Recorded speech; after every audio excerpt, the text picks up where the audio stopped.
Good morning students, class fourth Hindi second. बेटा, हम आपको हिंदी सेकंड का पार्ट 2 पढ़ा रहे थे, रीड करवा रहे थे वर्ण और वर्णमाला। हमने आपको वर्ण के विषय में बताया था कल और वर्णमाला के विषय में बताया था। वर्णों के समूह को वर्णमाला कहते हैं और वर्ण भाषा की वह छोटी इकाई जिसके टुकड़े नहीं किए जा सकते वर्ण कहलाती है।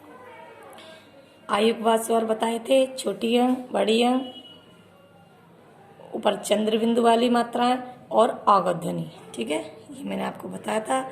व्यंजन होते हैं 33, स्वर होते हैं आपके 11। ठीक है, अब हम आपको बताएंगे। हमने आपको ड और ढ के विषय में बताया था, ढ और ढ के विषय में बताया था। ये शब्दों के बीच में और अंत में आते हैं, शुरू में इनका प्रयोग नहीं किया जाता। ज और फ का प्रयोग बताया था। उर्दू के लिए कुछ शब्द का प्रयोग किया गया था इनमें, जिनमें नुक्ते लगे होते। चलिए अब हम शुरू करते हैं। कल हम आपको बता रहे थे छ, त्र, ज्ञ और श्र संयुक्त व्यंजन है। ये दो व्यंजनों के मेल से बनते हैं। अब ये किन दो व्यंजनों के मेल से बनते हैं देखिए। छ, त्र, ज्ञ और श्र को संयुक्त व्यंजन कहा गया है। देखिए श दो मेल से बना हुआ है, क प्लस श। पहला होता है स्वर रहित जो वर्ण होता है, मैंने आपको बताया था नीचे हलंत लगा होता है तो वह वर्ण होता है। प्लस श होता है स्वर सहित, क्योंकि इसमें अ का स्वर आ रहा है। अब आता है त, त्र, त स्वर रहित, र स्वर सहित। अब आता है ज्ञ, ज्ञ में ज स्वर रहित प्लस यम, ज्ञम। ठीक है, अब आता है आपका श्र, श स्वर रहित प्लस र, क्या हो गया श्र। ठीक है, ये हो गया ज्ञ, ये हो गया त्र, ये हो गया श। तो इस तरह से ये दो व्यंजनों के मेल से बनते हैं, इसलिए संयुक्त व्यंजन कहते हैं। आई होप आप लोगों के अच्छे से समझ में आ गया होगा। श, क और श से स्वर रहित स्वर सहित, त्र, त और र से स्वर रहित स्वर सहित, ज्ञ, ज और य से स्वर रहित स्वर सहित, श और र से स्वर रहित स्वर सहित। इस तरह से ये दो व्यंजनों के मेल से मिलकर बनते हैं। चलिए अब शुरू करते हैं। स्वरों की मात्रा, ये होती हैं स्वरों की मात्रा। सभी को पता है कि छोटे अ की मात्रा नहीं होती। अ को छोड़कर सभी स्वर व्यंजन के साथ मात्रा रूप में प्रयोग किए जाते हैं। जैसे व्यंजन है र, क, व, र के साथ में अ मिल गया तो र बन गया, क, आ, का बन गया, ये ब, ई, बिल बन गया, खी, गु, जू। म के साथ में ये ऋषि मिल जाएगा तो मृग नीचे आती है, इसकी हमेशा मात्रा इस तरह से प्रयोग की जाती है। त, ते, थे, को, चौ, चौकी। इस तरह से ये मात्रा होती है जो आपने छोटेपन में पढ़े हैं। जब आप छोटी क्लास में थे तब से मात्रा होती हैं। ये आगे तक हमें जीवन भर हमारे भाषा के रूप में प्रयोग की जाती हैं। ये आपकी मात्रा है, अ से लेकर बड़े आ से लेकर और ओ तक ये 12 मात्राएं हैं।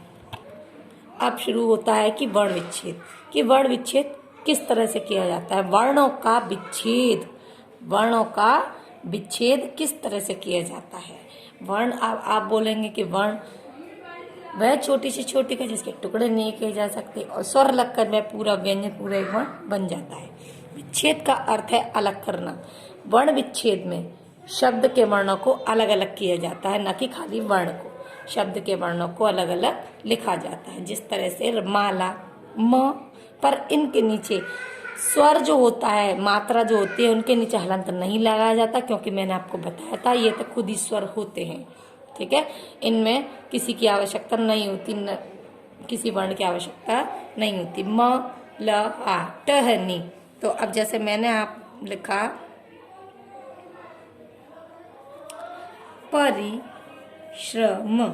परिश्रम। अब ये मैंने आपको बताया श दो वर्णों के मेल से बनता है। ठीक है, छ, त्र, ज्ञ, श्र। तो हम इसका वर्ण विच्छेद कैसे करेंगे? प, र, सॉरी स्वर आ रहा है, प, र, छोटी ई, श्र, ये दो वर्णों के मेल से बनना है। श्र, श प्लस र प्लस श्र प्लस म प्लस अ, परिश्रम, ये बन गया एक परिश्रम। श र, क्योंकि ये दो वर्णों के मेल से मिलकर बनता है श्रम, परिश्रम। ठीक है, किसी शब्द के वर्णों को अलग अलग करना वर्ण विच्छेद कहलाता है। तो ये हो गया आपका वर्ण विच्छेद, शब्दों का विच्छेद, शब्दों के वर्णों को अलग अलग करना वर्ण विच्छेद कहलाता है। ठीक है, ये हो गया आपका वर्ण विच्छेद। कितने भी टफ से टफ वर्ण विच्छेद आए बेटा, आप आंख मूंद कर इसको कर सकते हैं। बहुत इजी होता है वर्ण विच्छेद करना, केवल आपको ये ध्यान रखना होगा कौन सी मात्रा किस तरह से हमें लगानी है। अब मैं आपको, अब जैसे ये लिख रहा है आंगन, अनुनासिक वाली मात्रा आंगन, आ की कोई मात्रा नहीं होती, आ,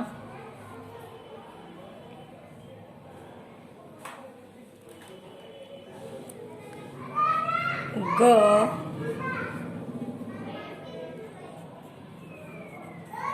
न,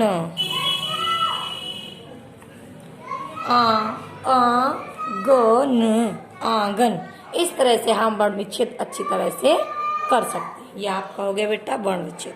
छोटे छोटे टॉपिक हैं, इनको पढ़ने से हमें बहुत कुछ समझने को मिलता है, क्योंकि अगर आप बुक रीड नहीं करेंगे, इन्हीं को पढ़ लेंगे तो आप बहुत कुछ समझ सकते हैं। ठीक है, ये है आपकी एक्सरसाइज।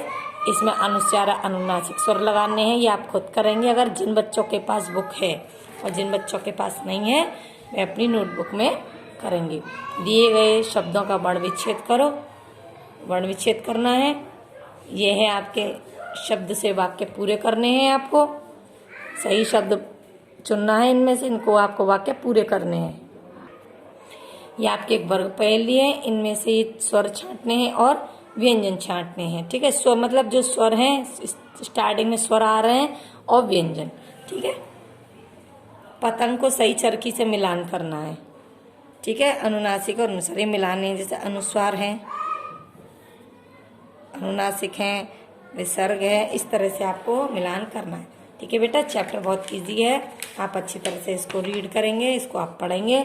अगर आपके समझ में नहीं आता है तो आप मुझसे कॉल करके पूछ सकते हो। ओके बेटा, थैंक यू।